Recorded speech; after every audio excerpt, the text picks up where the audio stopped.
Yep, Hey, Tony. Steve. Good to see you, old friend. Likewise, I'm sure. Thanks for taking a few minutes out of your day to talk about this book.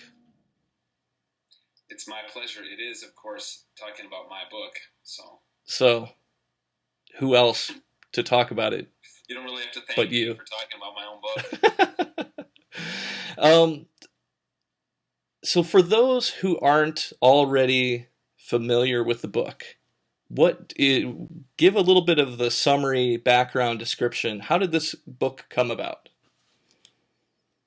Well, it's my PhD dissertation at Princeton Seminary. It's in the field of practical theology, so it combines both empirical research and kind of normative theological claims. So, that's just how we do practical theology at Princeton, and so I had to pick a dissertation topic like every PhD student does, and I got some grant money from the Lilly Endowment through Princeton for a project that was called the Faithful Practices Project. That was most interested in what are the practices in vibrant congregations. I chose to visit 8 emerging church congregations in 04 and 05 with the help of Lacey Scott. She Shout out to collaborated, Lacey. with me on all my research, tabulating it and getting it entered in. So I did focus groups, I did interviews, and I did a survey in every congregation in the spring of 05 and got back 2020 surveys. So we were able to, the appendices in the back of the book show some of the hard data that came out of it. But the dissertation is mainly based on the qualitative data of the focus groups and like what's really going on in the emerging church. And then I put what's going on in the emerging church in conversation with the ecclesiology of Jürgen Moltmann, who's my favorite theologian, and as you well know, and then kind of say how what's happening in the emerging church and the ecclesiology of Jürgen Moltmann kind of stand in mutual critique of one another and are complementary with one another. So that's the book. I basically argue 2 theses. One is that Moltmann's ecclesiology is overly naive and will be made stronger by real-life, practical, on-the-ground polity like the emerging church. And my critique of the emerging church is that it is overly or under theologized, and so it needs a more robust theology in order to come to full fruition. So I'm hoping that my dissertation is my book. Now it's a book, Yeah. Church is Flat, is a step in making Moltmann's ecclesiology less naive and making the emerging church ecclesiology more theologically robust. Nice. How's that for a synopsis? You wish I would have told you that before you read the book. There's actually a lot. There's a lot more in the book. There's a lot of interesting stuff.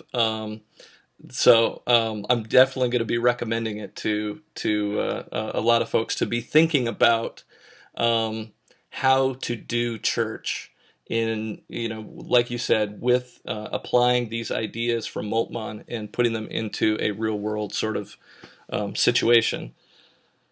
One of the things I know you pay attention to a lot of the research and are interested in a lot of the same stuff that I am in terms of what is being revealed about the sort of the landscape of religion in America.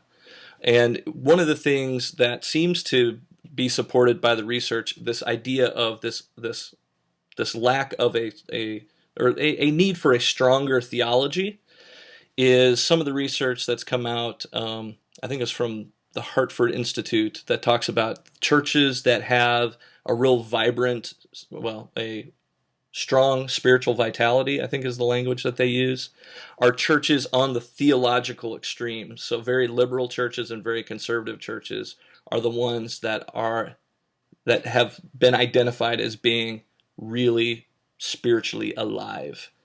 Um, are you familiar with that? And do you think that supports that sort of claim? I think it's very difficult to measure spiritual vitality. I agree.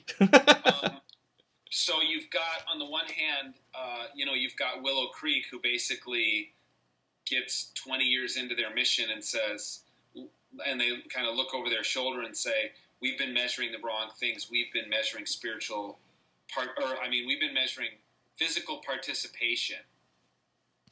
And their Reveal study says, we need to be, they use more evangelical language like discipleship. Are we making disciples? Are people being spiritually formed?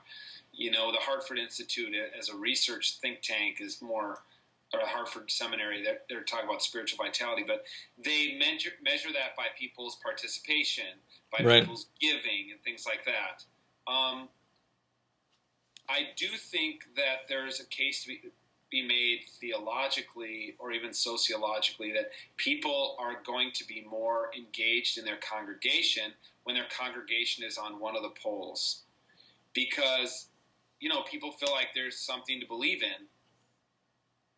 And this has been like Kenda Dean's book, Practicing Passion, her book, Almost Christian, and even Christian Smith's stuff on American youth ministry basically says the reason that adolescents aren't really engaged in mainline churches is because mainline churches really don't believe anything, or they believe it so tepidly that the kids, Kenda's phrase is, kids need something worth living for and something worth dying for. That's what kids are.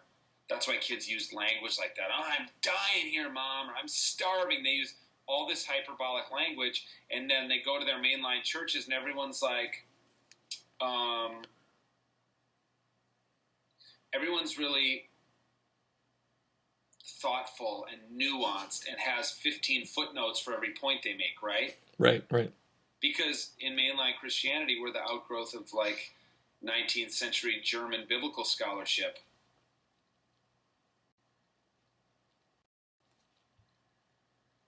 And I think it might be, but I find people in emergent churches are really passionate about their churches, even if their churches are kind of theologically centrist. Mm-hmm. Okay. But they're maybe not, what they're most excited about is that they go to a church where there's not an ideology that guides it. So that's what people, you know what I'm saying? They're not like, I am so committed to what this church believes. Right. Like, well, what does this church believe? People say, I'm so committed that there's a place like this where anybody can come no matter what they believe. Okay. So gotcha. that, so I would push back on that, on that Hartford Seminary thesis a little bit. Good. So if you were speaking to new church planners right now, hypothetically, what would you challenge them to think about and consider implementing? What are the things that... Based on this book you're asking me about, what's interesting, and I make this point in the book, that I remember once asking Tim Keel, well, why did you, when you set up Jacob's Well in Kansas City, why did you do it with an elder board? That's such a kind of an old Baptist-y type or Presbyterian type of way to have your church government set up. And he said, I never even thought about it. So what's interesting to me is a lot of church planters, they think about how the sermon's going to be different, how the music's going to be different, how the aesthetic of the worship environment's going to be different. How are people going to sit? When are we going to meet? Are we going to open a coffee shop? They think about 158 things before they think, I wonder how we should structure the leadership of this congregation. Right. It's a little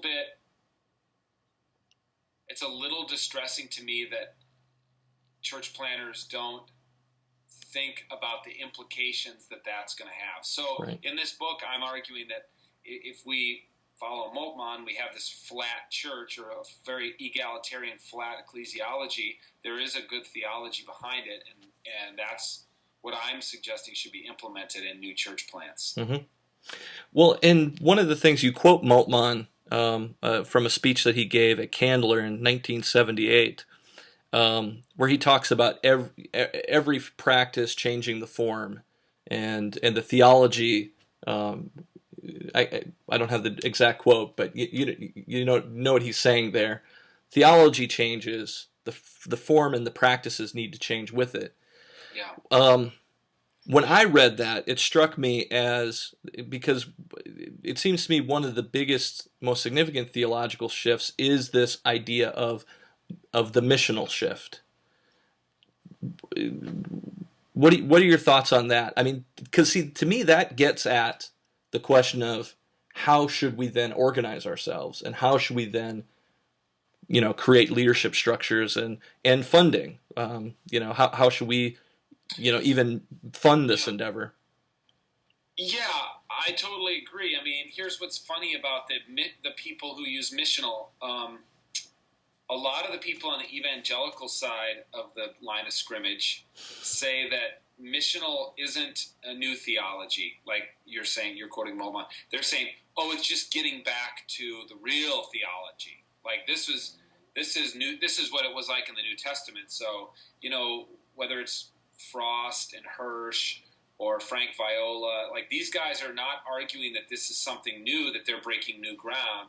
They say they're getting back to the real gospel. Well, my gosh, I mean, that's what everybody says, and it's not true. I mean, I really respect those guys in their work, truly, but nobody's getting back to anything. We're pushing forward. And there's another way to think about missional, that missional is a new interpretation of the gospel that has ecclesial ramifications and consequences. So I would agree with you. I just think most people who are in the missional conversation these days, they're not thinking that. But if you look at the original missional conversation, whether it's Leslie Newbegin or Darrell Guter and the Gospel in Our Culture Network, there wasn't a lot of talk about let's get back to the New Testament church. There was a lot about the reason Leslie Newbegin really, I guess in a lot of ways can be seen as the founder of the missional movement, is he got back to England after 40 years as a missionary, and basically in his retirement went back to his homeland and was like, wow, this place has changed. We need to figure out ways to bring the gospel to the United Kingdom. Mm-hmm. So it was about things have changed. We needed to a new way to articulate the gospel. It wasn't let's get back to the old Britain, or let's get back to the first century church. Right. So I think I agree with you in your question. I just think a lot of people who are talking about missional church these days probably don't. Sure. Well, and another thing that you draw out and you make really clear in your book, The Church is Flat, which was really helpful to me, was Moltmann's panentheism. And I think that is another dividing line in this whole missional church, the line of scrimmage, or how you described it there, because there are people like I would assume probably you and I who embrace that sort of panentheistic theology that God is everywhere, but other folks in more of the conservative evangelical world probably aren't quite as comfortable with going there. Does that? Do you agree with that? So yeah. So I argue in the book. What I'm trying to do is say there are certain practices in the emerging church. What's the theology behind them? What's the latent theology that no one's articulating? I try to tease that out and write about it.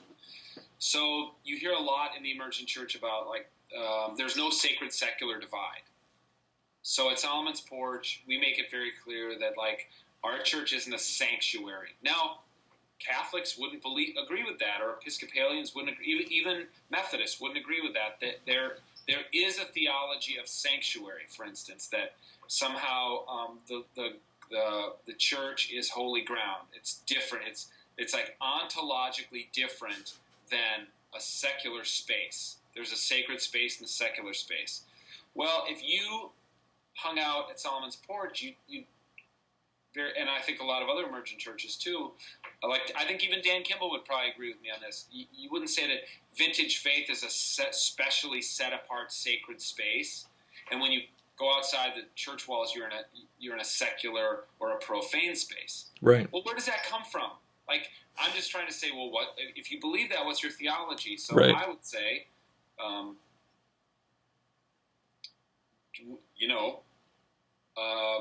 it's because there's this latent belief in panentheism that, in Moltmannian language, it's that the love of the Trinity, the eternal love of the Trinity, in Jesus becomes available to all and basically encompasses and re-embraces all of creation back into itself.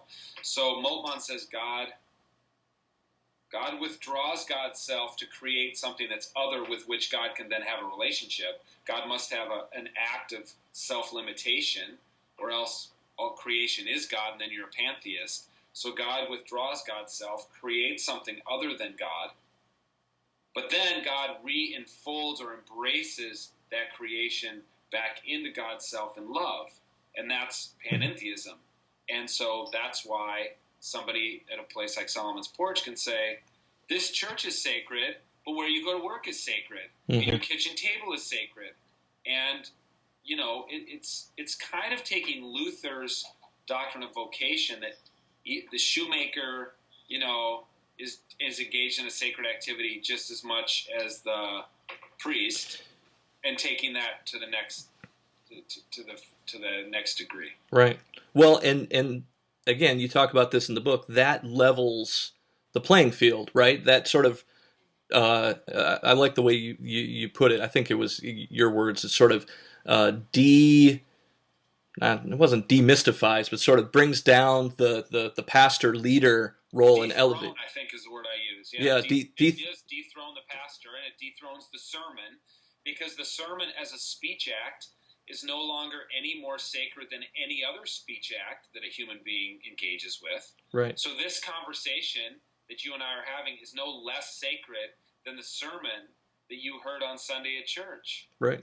And equally, you say it elevates the priesthood of all believers, the congregation, and so of course then has serious implications for how you structure your church. Right. How you structure your church. Speaking of hierarchies, who gets to preach, and who gets to serve communion, and right. who gets to make decisions, and who gets to interpret the Bible. Yeah. Well, and speaking of hierarchies, I want to talk to you about denominations, because you talk about denominations a little bit in the book, but I got a little bit of a contradictory message. So I'm hoping maybe you can clear this up a little bit. Okay. I'm going to lob you a softball here, Tony. You talk about the innovators, this Florian Miller. They have these archetypes. These two sociologists of religion at USC have some archetypes that are very helpful for the business you and I are in. Yeah. To get emerging church movements and categorize them. Yeah. So, I mean, before I read this, you talk about how antithetical this hierarchical idea is to what we were just talking about, the leveling of power structures and so forth. Obviously, denominations are power structures; they're hierarchies, and so there's there's a conflict there. These things are in conflict. But you say something interesting here in this chapter, in this section, and I'm just going to read this. It says, you say, the innovators occupy a precarious position in American Protestantism, for they seem to face the possibilities of either becoming co-opted by institutionalized Christianity or fading from influence. To occupy a middle ground between these two, it seems, is unlikely. The emerging church movement, just as Florian Miller note, will have a hard time standing on its own without ultimately coming under the patronage of mainline denominations. Yep, I think that's true. And I don't think it's impossible, but I think it's unlikely, which I think is tragic. Okay, tell me how you feel about that, Tony. I mean, I think it's really. I'm just trying to be honest. Yeah. About the fact that I don't know if it's a sustainable movement, I sure hope it is, but I don't know if it is. And tell me why is that? Why don't you have hope for that? Is it because we've been so bad at coming up with funding models and strategies to make this thing sustainable? Yeah. I mean, is it? I don't actually think that the federal government can be reformed. I don't think, no matter how much the Tea Party bangs their drums, I don't think the federal government could be shrunk. If you look at, if you look at an infographic of how much the federal government grew between the year 1900 and the year 2000, it's astounding. It's astounding. And I'm a pretty progressive person, right?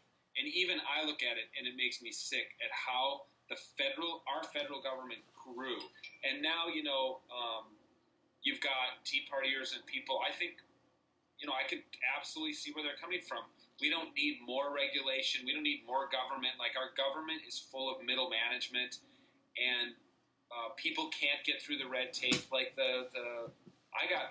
my house got foreclosed on, so I know that all the stuff Obama's trying to do to stop the foreclosures or slow them down, it's such a mess. There's so much bureaucracy and red tape. I don't have any hope that, barring like some major catastrophe, like if there was some major catastrophe, we might be able to start over. Okay, so and streamline our government. So I'm just saying, similarly, I don't think that denominations who have 50 or 100 years of history in bureaucracy and ways we do things they are not going to be the answer. They're not going to be the answer. But you say the emerging church movement hasn't been successful at creating an alternative model that's sustainable. Or I think the emerging church has been relatively successful and more successful than other movements have been. Like, there's no Jesus movement remnant. The Jesus people are a tiny little group in Chicago, right? They got co-opted by big tent of evangelicalism. Sure. Or they became denominations. They became the Vineyard. They became Calvary Chapel. Vineyard, Calvary Chapel, exactly. And what worries me about the emerging church movement is that a lot of really innovative people will the allure of money and resources and buildings that mainline denominations have and will dangle out in front of them will be too much. And people will take those and they'll say, well, I'm giving up some freedom and autonomy, but this provides some security and sustainability. But that security comes at too high a cost for an entrepreneurial church leader. That's what I think. I don't think denominations can do it because there are too many strings attached to their money. Mm-hmm. Because ultimately, this is going to sound extraordinarily cynical, and I hope you prove me wrong. They will say this is really about the kingdom of God or the reign of God or whatever language they like to use. Right. But it's ultimately about making sure their denomination lasts one more generation by getting some younger people into the pipeline. That's what it seems to me in my most cynical moments. That's what it seems to me. They say, join our denomination. Here's some money to plant your church. Keep us alive for another generation. Not let's expand the kingdom.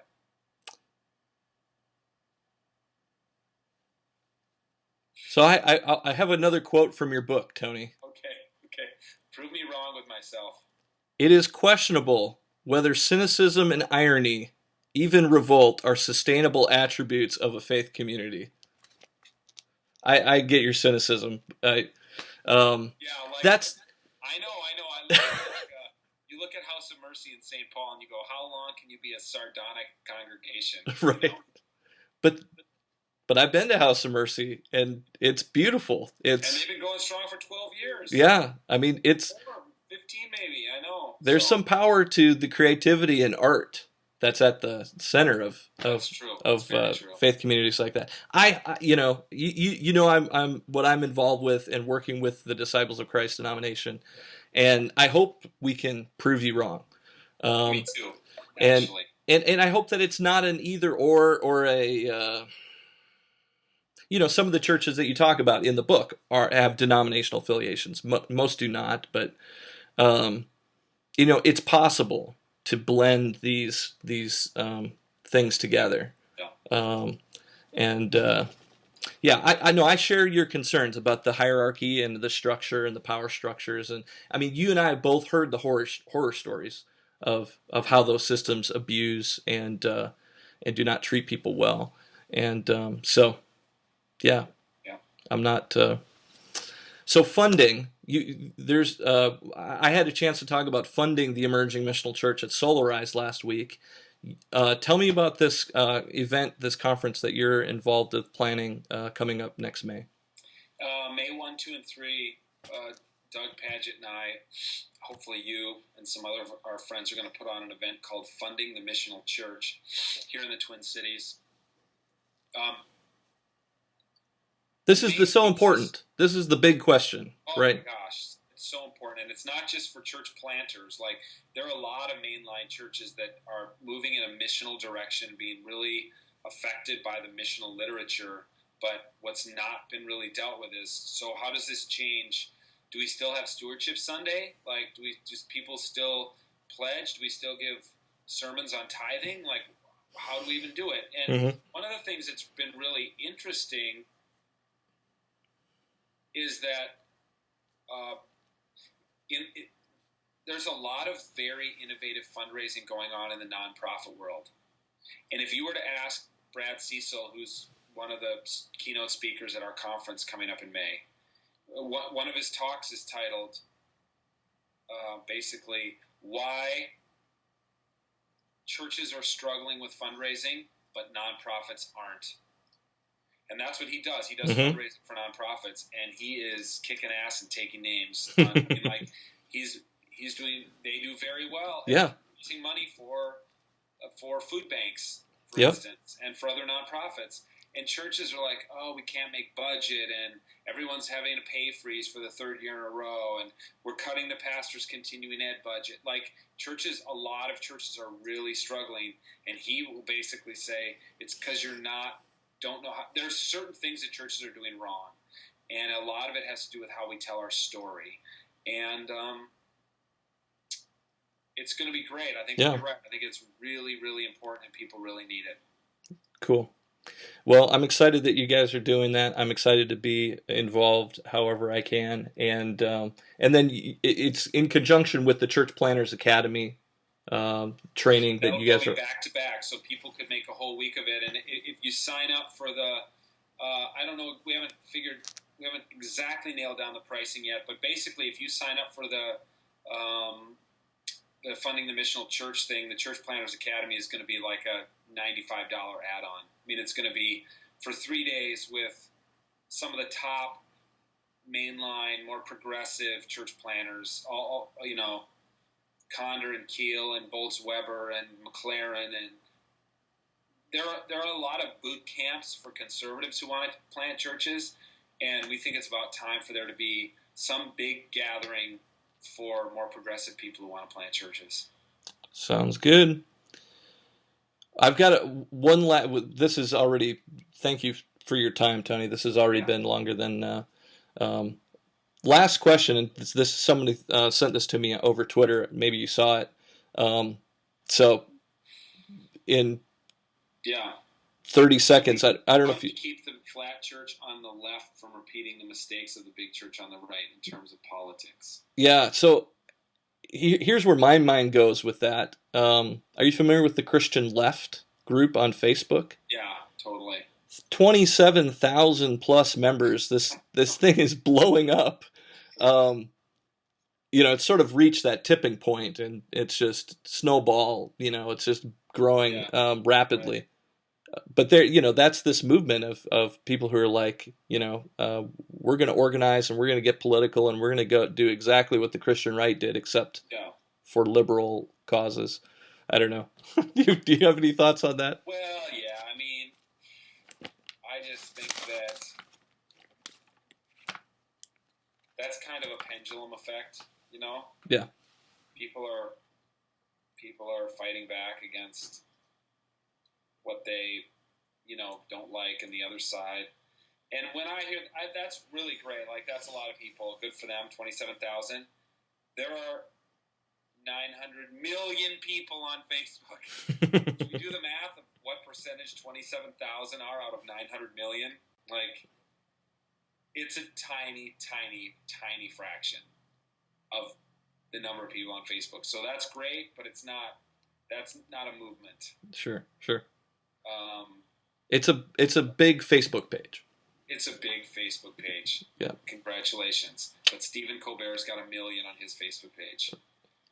And clearly more influence. So that's, I think that's great, but I don't get overly, excited about those numbers. All right. Well, I don't know. Yeah, I don't know if that's actually answering that question at all, but that we can leave it there. Yeah, sounds good. Tony, it's good to see you, my friend. Thanks, Steve. I love you, man. Take care, bro. All right.